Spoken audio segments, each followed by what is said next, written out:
শাবান মাস, শাবান মাসে আসলে দেখবেন আরেক দল আলেম ওলামা আছে যাদের চুলকানি শুরু হয়ে যায়, ঠিক কিনা বলেন? ভাদ্র মাস আসলে কুকুর পাগল হয়, আর শাবান মাস আসলে কারা পাগল হয়? জোরে কয় না কারা? ওহাবি পাগল হয়। ওহাবি চিনার উপায় কি? তাহলে সবাই বেড়াতে বিরোধী যারা করে তারা ওহাবি। আরো আমল আছে ওহাবিরা, আছে কি নাই? জোরে কয় আছে কি নাই? এই সবে বরাতে আমাদের দেশের মা বোনেরা তাওয়া দেয়, কি দেয়? দেয় কি দেয় না? আপনার দিকে দেয়নি? পিঠা দে, খালোয়া দে, ঠিক কিনা বলেন? এখন এই আপনারা বলেন যে মানুষকে খাওয়াইলে লাভ না লস? জোরে বলেন, লাভ না লস? লাভ। হ্যাঁ, খাওয়ানি যাইতো না। খানা দেখলে এদের কি গাও জ্বলে, কিন্তু মাদ্রাসায় যদি আপনি ফাঁক করে পাঠাই দেন তখন তারা বড় খুশি, ঠিক কিনা বলেন? অনেকে বেজার হইতে পারে, অনেকে বেজার হইতে পারে। কি বেজার হোক, আমরা পিঠা দেবো নাকি? দেব। এই মানুষকে খাওয়ানো উত্তম কাজ। আল্লাহর নবীকে সাহাবা کرام প্রশ্ন করছেন, আইয়ুল ইসলামে খায়রুন, ওগো আল্লাহর নবী, ইসলামের মধ্যে উত্তম কাজ কোনটা? আল্লাহর নবী দুইটা কাজের কথা বলছে, দুইটা কাজের কথা প্রথমে বলছে, তুতিমুত তাআম ওয়া তুকরিউস সালাম। তোমরা একে অপরকে কি দিবা? সালাম দিবা। আর কি করবা? মানুষকে খাওয়াইবা। হ্যাঁ, এই দুইটা কাজ ইসলামের মধ্যে সবচেয়ে উত্তম কাজ। তাহলে বলেন, আল্লাহর নবী মানুষকে খাওয়ানো উত্তম কাজ মনে করলো, আর আপনি আমি কি ফতোয়াগিরি করতেছি যে না, মানুষকে খাওয়ানো যাবে? তারা এই ধরনের 40, তারপর কি বলে ওই 4 দিনা, কুলখানি, এগুলোর ফতোয়া তারা দেয় যে এইগুলা করা যাবে না। এক মৌলবী তো ফতোয়া দিছে যে আপনার এই যে জিয়াফত করলে, এই জিয়াফত করা মানে মা বাবার কবরে আরো আযাব হওয়ার রাস্তা প্রশস্ত করে দেওয়া। জোরে কর নাউযুবিল্লাহ, আর জোরে কর নাউযুবিল্লাহ। এই জিয়াফত করলে, খানা পিনা করলে, এই যে মানুষের রুহের দোয়া, এগুলো মা বাবার কবরের মধ্যে পৌঁছে কি পৌঁছে না? আজকে যে এই মাহফিল ইন্তজাম হয়েছে, এখানে খানা পিনা আছে কি নাই? যেমন আছে কি নাই? আছে। এই ইসালের সওয়াবগুলো এমন উপকার দেয় যে ইসালের সওয়াবগুলোর হাদিয়া আপনার আমার মা বাবার কবরের মধ্যে পৌঁছে যায়। সুবহানাল্লাহ। মা বাবার কবরের মধ্যে পৌঁছে যায়। শুধু কেমনভাবে পৌঁছে? এই দেখেন, আপনি যখন কোনো ইসালে সওয়াবের মাহফিল করবেন, ওই মাহফিলের সওয়াবগুলো আপনার মা বাবার কবরের সামনে গিয়ে দাঁড়িয়ে যাবে, প্রাচীর হয়ে জাহান্নাম এবং কবরের সামনে প্রাচীর তৈরি হয়ে যাবে। ওই ইসালে সওয়াবের ফজিলতের কারণে আপনার মা বাবার কবরের মধ্যে জাহান্নামের আযাব আসতে পারবে। তাহলে আমরা এই কাজ চালাইতে রাজি আছি কিনা? আর জোরে কোন আছে কিনা? সবে বরাতে ইবাদত আছে কি নাই? এখন অনেকে ফতোয়া দিব সবে বরাতে ইবাদতের দরকার নাই, আপনি তো নামাজই পড়েন না, ফরজ নামাজই পড়েন না, সবে বরাতে আপনি সারা রাত্র কি করবেন? ইবাদত করবেন, আর ফজর নামাজ পড়তেন না, এই ইবাদতের দরকার নাই। আপনারা বলেন, যারা আমরা সবে বরাতের রাতে ইবাদত করি, ফজর নামাজ জামাতে পড়ি কি পড়ি না? আওয়াজ দিয়ে এখন পড়ি কি পড়ি না? কোন পাক্কা নামাজি কোনদিন নামাজ তরক করতে পারে? আল্লাহ কবুল করুক, সকলে পড়ুন আমিন। আল্লাহুম্মা সাল্লি আলা সাইয়্যিদিনা মাওলানা মুহাম্মাদ ওয়া আলা আলি সাইয়্যিদিনা মাওলানা মুহাম্মাদ। আল্লাহুম্মা সাল্লি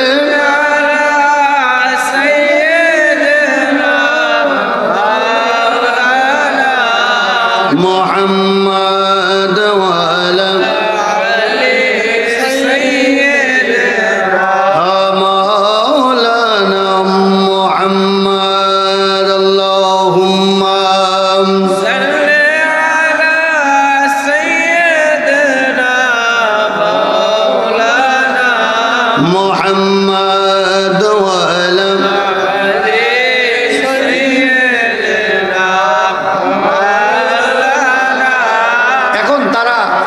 ফতোয়া দেয় যে কোরআন শরীফে তো লাইলাতুল বরাতের কথা নাই।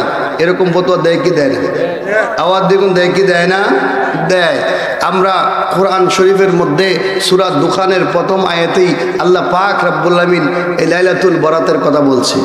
তারা ভুল ব্যাখ্যা করে, তাদের একটা তাফসীর আছে, তাফসীরে মারিফুল কোরআন, কিতাবের নাম কি?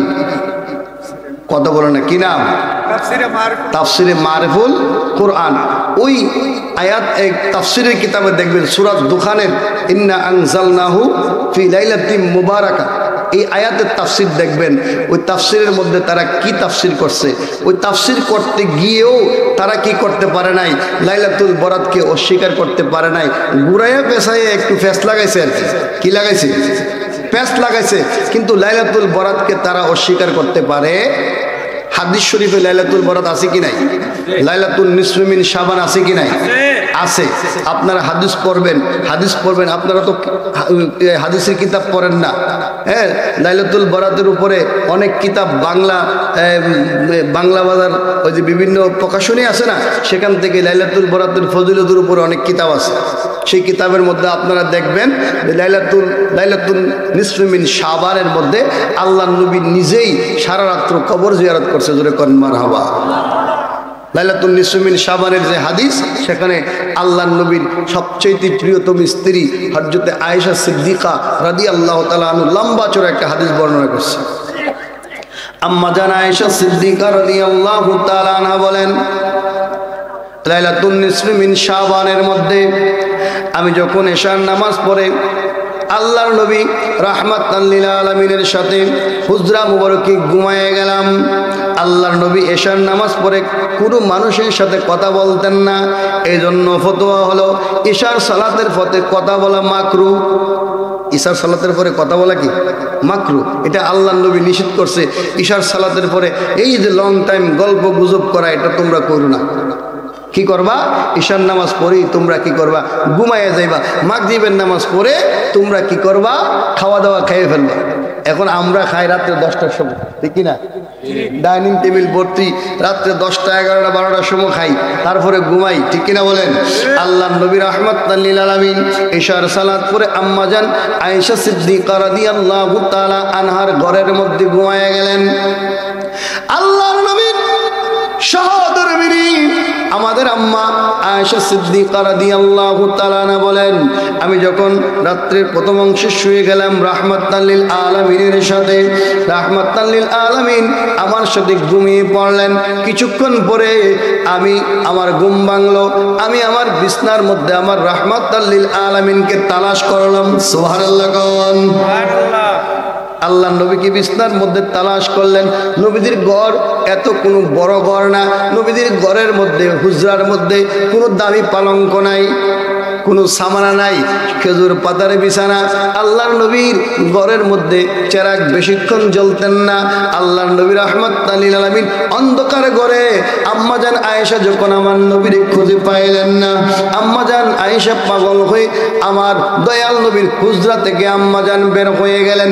বের হয়ে নবীজিকে খোঁজাখুঁজি শুরু করলেন। একটু পরে আম্মা জান আয়েশা সিদ্দিকা রাদিয়াল্লাহু তাআলা আনহা জান্নাতুল বাকির দিকে নজর দিলেন। দেখতে পাইলেন রাহমাতাল লিল আলামিন জান্নাতুল বাকিতে দাঁড়াইয়া হাত তুলে আল্লাহর দরবারে কাঁদতেছে। জোরে কোন সুবহানাল্লাহ। আল্লাহর নবীর সহধর্মিনী আম্মা জান আয়েশা নবীজির পিছনে গিয়ে দাঁড়ায় রইলেন। আল্লাহর নবীর দোয়া শেষ হলো, কান্নাকাটি করলেন, উম্মতের জন্য মাফ চাইলেন, উম্মতের গুনাহের জন্য মাফ চাইলেন।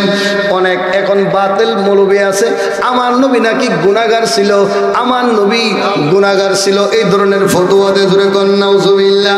তারা আমার নবীর শান বোঝে না, মর্যাদা বোঝে না, ঠিক কিনা? আল্লাহর নবী দোয়া শেষ করলেন। আম্মা জান আয়েশা সিদ্দিকা রাদিয়াল্লাহু তাআলা আনহা ডাক দিয়ে বলেন, ইয়া রাহমাতাল লিল আলামিন, ইয়া রাসূলুল্লাহ, ইয়া হাবিবাল্লাহ, নবীজি গো, আপনি আজকে হুজরা মোবারকে নাই, আপনি সেখান থেকে বের হয়ে জান্নাতুল বাকির মধ্যে দাঁড়িয়ে দাঁড়িয়ে কান্না করতেছেন, দোয়া করতেছেন। আজকে কি দিন? আজকের রাত্রটা কি রাত্র? আমার নবী বলেন, ও আয়েশা, তুমি কি জানো না আজকের রাত্র হলো লাইলাতুন নিসফি মিন শাবান, এটা হলো শাবান মাসের রজনী। জুড়ে কোন সুবহানাল্লাহ। বরকতপূর্ণ রাত্র নিসফি মিন শাবান। আজকের রাত্রে তুমি কি চাও না আমি আল্লাহ পাকের শুকর গুজারি বান্দা হই, আবদান শাকুরা? জুড়ে কোন সুবহানাল্লাহ। ও আয়েশা, আজকে আমি রাত্রে কবরবাসীদের জিয়ারত করলাম, আমার উম্মতের গুনার মাগফিরাত কামনা করলাম। অনেক মৌলবী আছে, ওই যে সূরা ইজা জা নাসরুল্লাহ ফাতু ওয়ারাইতান্না সাইয়্যিদু কি ওয়াসাব্বিহু কি ইন্নাহু কানা তাওয়াবা ওয়াস্তাগফিরহু ইন্নাহু কানা তাওয়াবা। এই আয়াতের তাফসীর যত ওয়াহাবি মৌলবী আছে সব মৌলবীরা তাফসীর করছে যে এখানে নাকি নবীর গুনার জন্য আল্লাহ কইছে, এ রাহমাতাল লিল আলামিন, ও আমার হাবিব তুমি তোমার গুনার জন্য মাফ চাও। জোরে কর নাউজুবিল্লাহ। এই যে বেজাল্লা যুগ, বর্তমানে কত ধরনের তাফসীরের কিতাব আছে যে কিতাবের নাম আমরা কোনোদিন শুনি নাই। এই সন্দেহের যুগের আগের যত কিতাব আছে ওই সমস্ত কিতাবে আপনারা দেখবেন কোনো কিতাবেই ওয়াস্তাগফিরহু ইন্নাহু কানা তাওয়াবার তাফসীর আপনারা দেখবেন কোনো তাফসীরকারক এই কথা বলেন নাই রাহমাতাল লিল আলামিনকে নিজের গুনার জন্য ক্ষমা চাওয়ার কথা বলছে। এই কথা আপনারা কোথাও পাবেন? বরং ওয়াস্তাগফিরহু এই যে ইস্তিগফারের কথা বলছে, এটা হলো উম্মতের গুনার জন্য। নবীজিকে বলছে আপনি আপনার উম্মতের পক্ষ থেকে কি করেন? ইস্তিগফার কামনা করেন। ঠিক কিনা বলেন? তো নবী রাহমাতাল লিল আলামিন, নবীজি রাহমাতাল লিল আলামিন লাইলাতুন নিসফি মিন শাবানে দাঁড়িয়ে দাঁড়িয়ে ইবাদত করছে, আল্লাহর জিকির করেছে, তাসবিহ পড়েছে, দোয়া করছে। আর আমাদের দেশের সুন্নাহ মৌলবীরা ফতোয়া দেয় লাইলাতুন নিসফি মিন শাবান এটা বেদাত, এই ধরনের কোনো রাত্র নাই। জোরে কোন নাউজুবিল্লাহ। শবে বরাত আছে কি নাই? হাত তুলে দেখেন আছে কি নাই? আপনারা কি শবে বরাত পালন করতে চান কি চান না? আওয়াজ দিয়ে বলেন চান কি চান না? আমরা শবে বরাতের পক্ষে, যারা শবে বরাতের বিরোধিতা করে তাদের সাথে আমাদের কোনো সম্পর্ক। আবার অনেকে ফতোয়া দেয় এই যে রাত্রে ইবাদত বন্দেগী নেই, নামাজ নাই। নবী তো দোয়া না করছে, নবী দোয়া করছে। আমাদের শায়ক আছে, শরীয়তেরও শায়ক আছে, তরিকতেরও শায়ক আছে। আমাদের তরিকতের সবচেয়ে বড় শায়কের নাম কি? কথা বলেন। আব্দুল কাদের। জোরে করেন আব্দুল কাদের।